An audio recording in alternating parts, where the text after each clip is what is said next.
विनीता, आपको ध्यान होगा कि जब चुनाव शुरू ही हुआ था, पहला दौर अभी हो रहा था और उसके 1-2 दिन पहले ही जो बहुत बुजुर्ग थे, उनका और जो विकलांग थे, उनका वोट घर से लेने की बात हुई थी।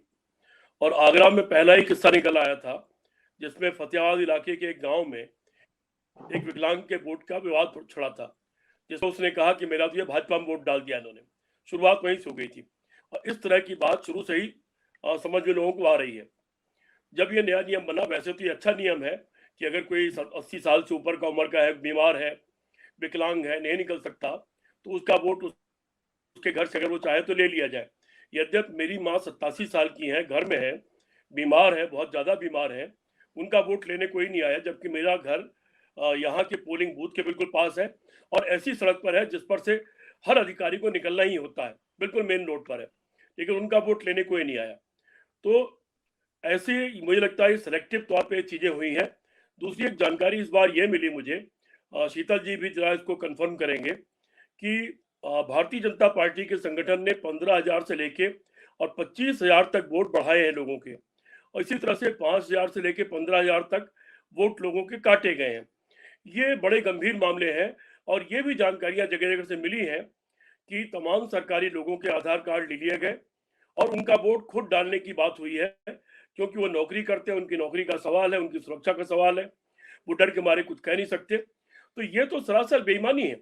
और फिर हम लोग जो शुरू से आरोप लगाते रहे आरएसएस और भारतीय जनता पार्टी पर फांसीवाद का, और ये आरोप लगाते रहे हैं कि ये तो आज़ादी के पहले ही आज़ादी के खिलाफ थे, झंडे आज़ादी मिल गई तो झंडे के खिलाफ थे, संविधान के खिलाफ थे और लोकतंत्र को उचित नहीं मानते थे भारत के लिए। इनके गोलवलकर का जो विचार था, फिर तो ये उसी रास्ते पर जा रहे हैं। हम लोगों की जो शंका थी 2014 से पहले कि अगर ये आएंगे तो चुनाव प्रक्रिया खत्म कर देंगे, चुनाव का खत्म हो जाएगा, वोट डालने का राइट खत्म हो जाएगा और ये मनमानी करेंगे, तो ये उस दिशा में बढ़ता हुआ पहला फार्मूला है।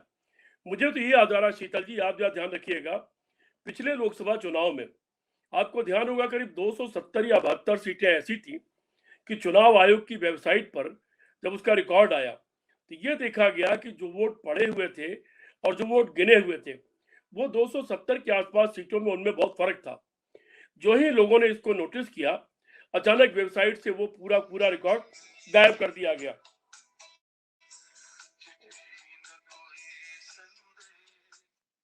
वो वेबसाइट से वो रिकॉर्ड गायब कर दिया गया। और मुझे आश्चर्य तो इस बात पे शीतल जी कह रहे थे, जो विरोधी दल है वो भी कुछ बहुत गंभीर इन मामलों को लेकर के नहीं है। मुझे आश्चर्य है कि सबसे बड़े विरोधी दल आखिर उस मामले को लेके, क्योंकि बहुत सारे लोगों के पास शायद उसके प्रिंट हैं, उन्होंने प्रिंट निकाल लिए थे, तो सुप्रीम कोर्ट क्यों नहीं गए? इस लड़ाई को एक फैसला कुन लड़ाई क्यों नहीं बनाया, ये बहुत बड़ा सवाल है। वैसे भी एक सवाल ये है कि जो विरोधी दल है, ज्यादातर आरएसएस को छोड़ के जो संगठन है, वो अपने संगठन के विस्तार पर ध्यान नहीं देते। असली संगठन बनाने को जो जमीनी स्तर पर बूथ लेवल और ब्लॉक लेवल पर हो, उस पर कोई गंभीर प्रयास नहीं करते, उसको प्रशिक्षित करने का प्रयास नहीं करते और उसमें हमेशा वो मार खा जाते हैं। ये सारे दलों की स्थिति है।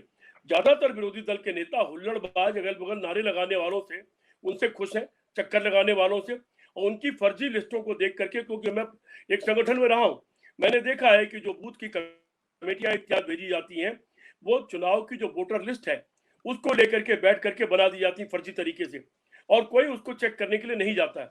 ऐसा देखने में बहुत बड़े पैमाने पर इन विरोधी दलों के संगठन में आया है। तो ये उनकी कमजोरी है, और ये कमजोरी अगर उन्होंने दूर नहीं किया तो आने वाले समय में भारतीय जनता पार्टी को अगर और अवसर मिला तो सचमुच में लोकतंत्र को खत्म करने से उनको कोई रोक नहीं सकता, क्योंकि बाकी लोग उनके 100 संगठनों या जितने संगठन है, उनका मुकाबला अलग अलग फील्ड में करने में नाकामयाब दिखते हैं।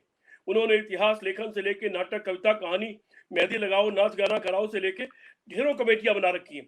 दंगा कराओ, झगड़ा कराओ, अफवाह फैलाओ, तमाम कमेटियां उनकी अपने अलग अलग संगठन उनके पास है। तो उनसे अगर लड़ना है तो निश्चित तौर पर इस जो अभी ये सामने चीजें आई हैं, इससे चेतना पड़ेगा, गंभीर होना पड़ेगा। और जो लोग लोकतंत्र की जी। रक्षा करना चाहते हैं, जो लोग लोकतंत्र की रक्षा करना चाहते हैं, जो लोग चाहते हैं कि लोकतंत्र बचा रहे, उनको निश्चित तौर पर इस दिशा में गंभीर प्रयास करना पड़ेगा और इस दिशा में उनको संगठनात्मक ढांचा और प्रशिक्षण देना पड़ेगा। लेकिन दुर्भाग्य से ये स्थितियां लोकतंत्र के खात्मे की स्थितियां हैं, और किसी भी चुनाव में जो जनता ने वोट दिया है, उस वोट के खिलाफ निर्णय करने वाली साबित हो सकती हैं। और अगर ऐसी साबित होती हैं तो ये एक आत्मघाती कदम है और लोकतंत्र की हत्या है ये। और आप हमसे जुड़े रहने के लिए सब्सक्राइब करें YouTube पर, फॉलो करें ट्विटर पर और लाइक करें Facebook पर। और ज्यादा जानकारी के लिए आपको टाइप करना होगा सिर्फ न्यूज़ नशा।